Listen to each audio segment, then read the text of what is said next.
You are about to hear a conversation between a man and a woman who are having a discussion about enrolling in a university course. First, you have some time to look at questions 1 to 7.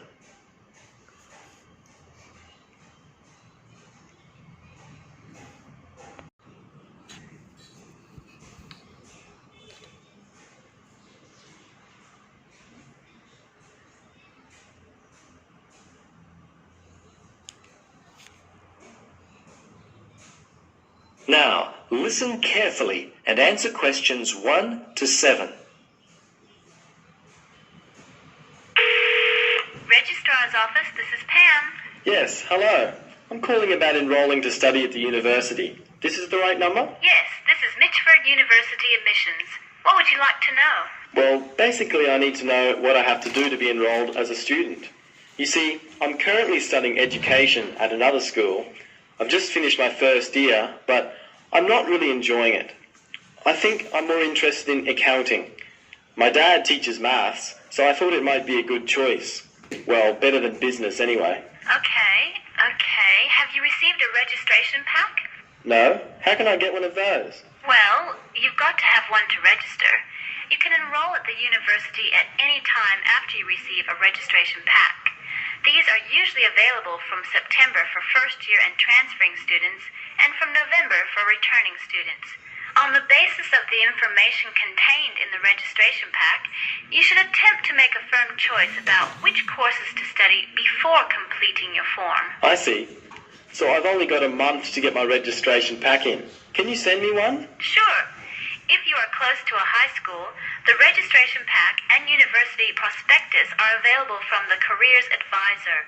Would that be helpful? Well, the closest school's too far away and I haven't got a car. Are there any other ways you can send it to me? Well, for prospective students who have already left school, the registration pack and prospectus are available from the university information line. But that might not be of help for you? No, not really. I'll tell you what. Why don't you give me your contact details and I'll send a pack out to you. At least that would be a start. Okay, sounds good. Right. Firstly, what's your name? Richard Dreyfus. That's Dreyfus. Your address there, Richard? Unit 12, 15 Sportsman Avenue. That's Sportsman, Mermaid Beach. 4554. And your telephone? Yes, I won't give you my home. Mobile's best. 0414. Hang on a minute, I don't call myself usually. I think it's 0414 658 339. Yes, that's it. Okay, now, do you have email? Yes, I do. It's Dreyfus, my last name, at IGO. That's IGO.com. All lowercase letters, of course. Before you listen to the rest of the conversation, you have some time to look at questions 8 to 10 carefully and answer questions 8 to 10. Okay, that looks fine. Now, do you have any questions for me? Yes, I've got a friend who is interested in studying at the university. I'm not sure what would be best, the best way for him to register. Can you give me some suggestions? Sure. There are 3 ways to register. Option 1 is telephone registration. Before you telephone, fill out the registration form included in your pack. This will ensure you have all the information that you require. The number is in your registration packet. Don't forget to hold on to a copy of your registration form for future reference. Yep, okay. Option 2 is registration by post. All you have to do there is complete the relevant sections of the registration form and post the completed form together with all documentation required in the envelope provided. All right. The third way is to simply come in. Visit the Student Information Center in the Information Services building, and your friend will receive personal assistance on how to complete his forms. Thanks very much. You've been most helpful. You're welcome. Good luck with your future studies. That is the end of part 1. You now have half a minute to check your answers.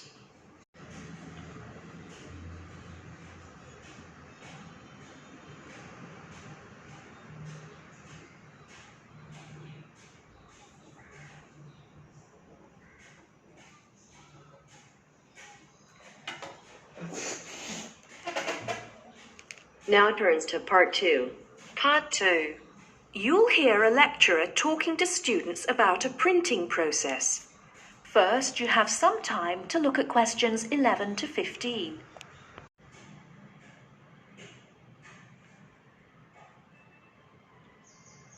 Now, listen carefully and answer questions 11 to 15. As I've made clear in earlier lectures, many different solutions have been proposed to the basic technological problem of getting meaningful marks onto paper. In other words, several different forms of printing have developed over the years, many of which are still in use today for different purposes. This week, I'd like to discuss the rotogravure process. This is one of the most widely used printing processes, and after describing how the process works, I'll be describing some of its industrial uses and the advantages and disadvantages of this form of printing. As the name implies, rotogravure is a form of printing in which large cylindrical pieces of metal rotate, while the paper to be printed passes between them. The paper is held in place against the printing surface by the impression roller. The weight of this roller is one of the factors that affect how much ink is actually transferred to the paper. Remember that this roller does not directly transfer ink onto the paper. The side in contact with the impression roller remains blank, and it's the other side of the paper which is actually the printed side. The impression roller presses the paper against the ink-bearing roller, generally known as the gravure cylinder. This roller is etched or engraved using either a laser or a diamond-tipped etching machine. This creates a large number of tiny holes in the surface of the roller which hold the ink. The depth and size of these holes determines how much ink is picked up from the ink fountain, which the whole printing assembly rests in. Up, in turn, determines the density of the image produced. As it rotates, the lower roller picks up more ink on its surface than is required, and this needs to be removed before contact with the paper. A flat edge, called the doctor blade, scrapes against the surface and removes all ink which is not in one of the holes on the surface of the lower roller. This should lead to a clean image. Before you have some time to look at questions 16 to 20. Now listen and answer questions 16 to 20. Now that we understand a little of the mechanics of rotogravure printing, I'd like to look at it in the wider context of the printing industry and discuss the main uses. One of the main advantages of the rotogravure process is that the amount of ink which can be transferred to the paper is high compared to other printing methods. This means that a broad density range can be produced. In other words, with rotogravure, it's possible to produce many different light and dark shades, making it particularly suitable for reproducing photographs and fine art. For shorter print runs, some other processes may give a finer image, but rotogravure is ideal for jobs that involve printing, for example, 1 million magazines. One common place where you'll see printed matter that has been produced by rotogravure is in the advertising material that is often inserted into Sunday newspapers. Of course, it's not just paper that can be printed by rotogravure. It's a very flexible process, since the rollers used can be made to any size required. Whether it's consumer packaging or large rolls of floor covering that need to be printed, rotogravure is a relatively cheap, quick method that is used in a variety of industries. This isn't to say that rotogravure is without its disadvantages. Probably the main drawback is the fact that, with large areas of color, the dots are visible, even without using any kind of magnifying aid. Now, does anyone have any questions about the rotogravure process? Probably the main drawback. Part 2. You now have half a minute to check your answers. Now turns to Part 3. Part 3. Hear an interview conducted by an interviewer speechal with the scientist Peter Piot, who discovered Ebola. a dangerous disease. Both of them are conversing about the disease and its origin. First, you have some time to look at questions 21 to 25.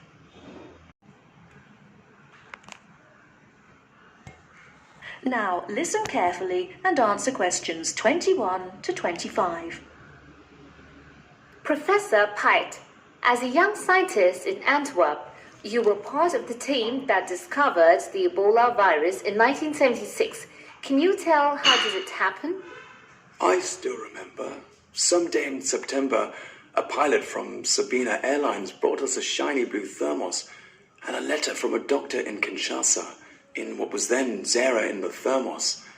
He wrote there was a blood sample from a Belgian nun who had recently fallen ill from a mysterious sickness in Yambuku, a remote village in the northern part of the country. He asked us to test the sample for yellow fever. These days, Ebola may only be researched in high-security laboratories. How did you protect yourself back then? We had no idea how dangerous the virus that we were dealing with was. And there were no high-security labs in Belgium back then. We just wore our white lab coats and protective gloves. When we opened the thermos, the ice inside had largely melted and one of the veils had broken. Blood and glass shards were floating in ice water. We fished the other, intact test tube out of the slop and began examining the blood for pathogens using the methods that were standard at the time. But the yellow fever virus apparently had nothing to do with the nun's illness. No, and the test for Lassa fever and typhoid fever were also negative. What then could be? Our hopes were dependent on being able to isolate the virus from the sample. To do so, we injected it into mice and other lab animals. At first, nothing happened for several days. We thought that perhaps the pathogen had been damaged from insufficient refrigeration in the thermos. But then, one animal after the next began to die. We began to realize that the sample contained something quite deadly. But you continued. Other samples from the nun who had just died arrived from Kinshasa when we were just about able to begin examining the virus under the electron microscope. The World Health Organization entrusted us to send all of our samples to a high-security lab in England. But my boss at the time wanted to bring our work to a conclusion no matter what. He grabbed a vial containing virus material to examine it, but his hand was shaking and he dropped it on a colleague's foot. The vial shattered. My only thought was, oh shit! We immediately disinfected everything, and luckily our colleague was wearing thick leather shoes. Nothing happened to any of us. Before you hear the rest of the talk, you have some time to look at questions 26 to 30.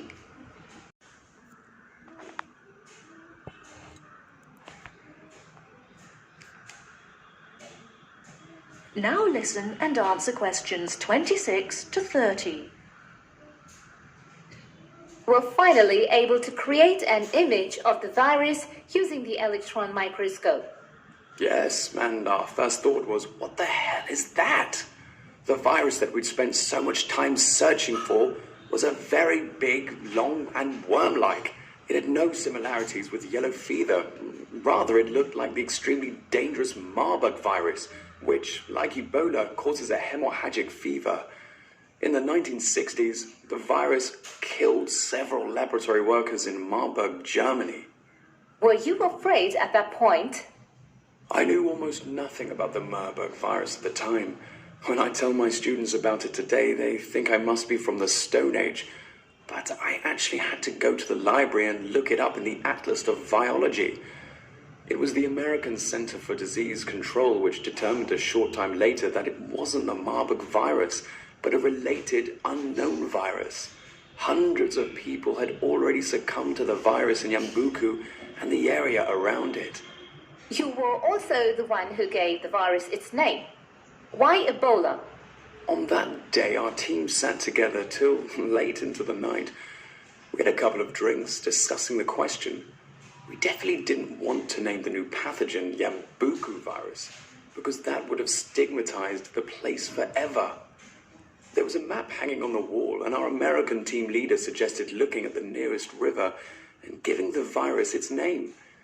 It was the Ebola River. So by around 3 or 4 in the morning, we had found a name. But the map was small and inaccurate. We only learned later that the nearest river was actually a different one. But Ebola is a nice name, isn't it?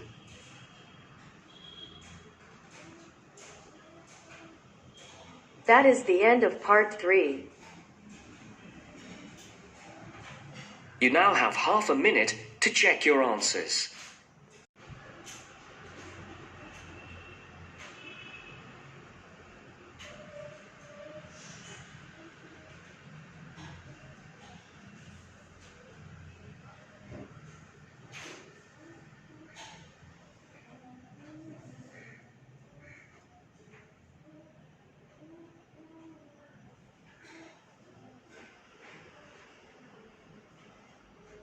Now turns to part 4.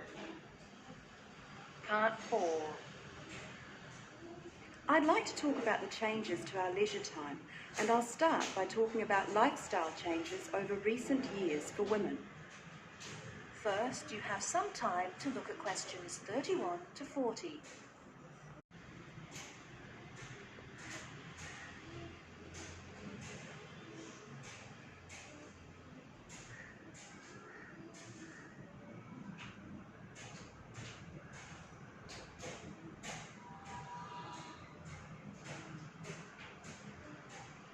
Now, listen carefully and answer questions 31 to 40. I'd like to talk about the changes to our leisure time, and I'll start by talking about lifestyle changes over recent years for women.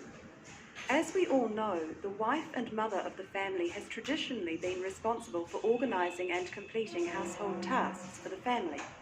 However, particularly over the last decade or so, we have seen a greater number of women continuing to work after marriage and returning to work after having children. This has significantly reduced the amount of time available for household chores. The result is that nowadays, the majority of people own and regularly use products such as dishwashers or microwaves. The modern family often considers hours spent on cleaning and cooking as a waste of valuable time, and generally we are all interested in finding ways of reducing the number of hours we need to devote to such tasks.